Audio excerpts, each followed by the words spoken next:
How to add PDF files in Google Docs. So hey everyone, welcome back to the channel.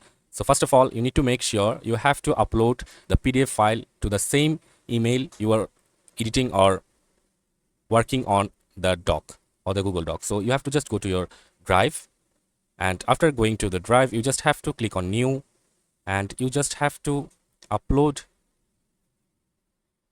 and you just have to simply upload the PDF file to your same Google account. And after clicking on new, it says file upload, and after clicking on file upload, it will open the window.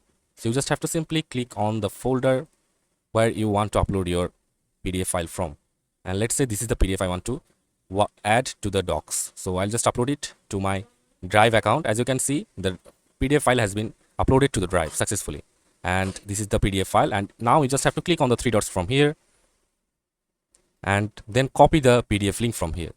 So now you have to click on the three dots from the file here and then click on share and click on copy link. And after copying the link from here, you just have to get back to your Google Doc and paste it right here. And after pasting it, you just simply need to press tab.